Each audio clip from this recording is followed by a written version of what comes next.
You know, what's going on out there is completely separate, but as soon as we're that side of the fence, all this stuff, it's just forgotten about.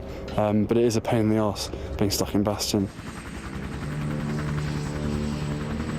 But the logic of publicly placing Harry inside Camp Bastion was to be questioned shortly after his arrival. Some breaking news. At least 2 Americans have been killed in a militant attack on a major base in southern Afghanistan.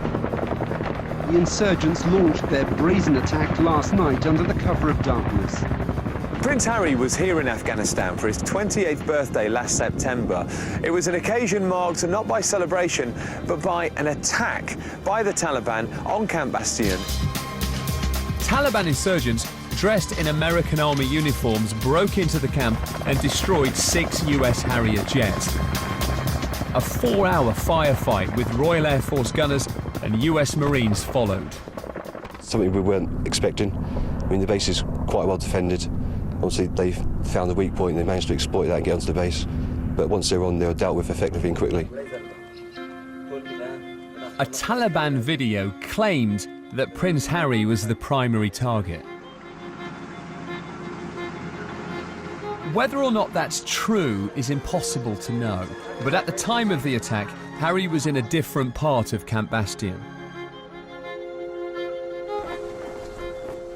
Obviously the papers back home will look like, oh, this is all against me.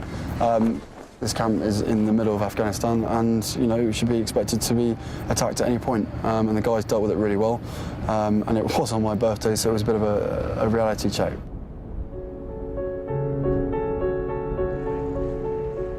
The reality is that the casualties continue to mount up in Afghanistan.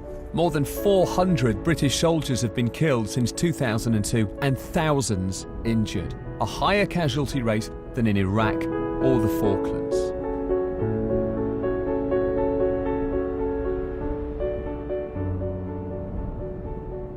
This memorial to all of the British service personnel that have been killed in the Afghan campaign is a reminder that beyond the fence there's a war going on, and every time Harry gets in his helicopter, the risk that he faces is very real.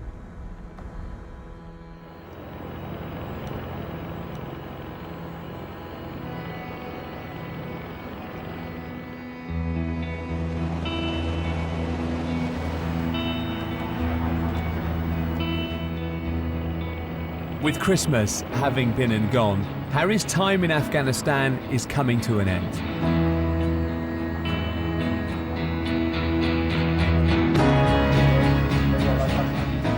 After 5 months away, Harry's thoughts are beginning to turn to home. To be honest with you, it's got to that stage now when I think everybody really wants to go home. It gets like that for everybody. You know, we're coming up to the 5-month stage. I miss family and friends, like everybody does. I imagine it to be so tough for people with kids. 10 weeks last time was like a holiday. Just as the point you get bored, it was time for me to go home. But that was, for me, that hurt, being pulled out at that point, being dragged away from my guys. I think it was all done. It wasn't done in the wrong way, but it was just.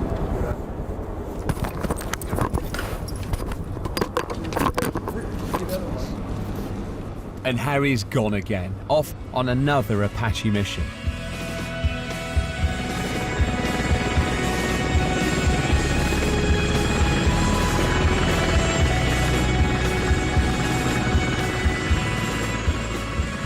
In the end, it's not entirely true to say that Prince Harry is just like any other soldier. There is obviously a novelty for people here. He goes around with security, for example. But someone just made a good point to me, which is that when you first see him, you do think, oh, wow, there's Prince Harry.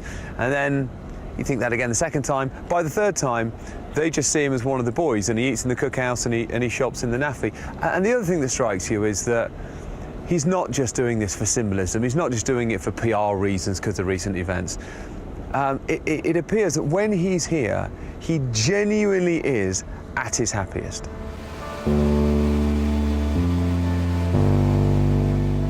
That could be because Harry's army career is something he's personally chosen himself, unlike his life as a royal.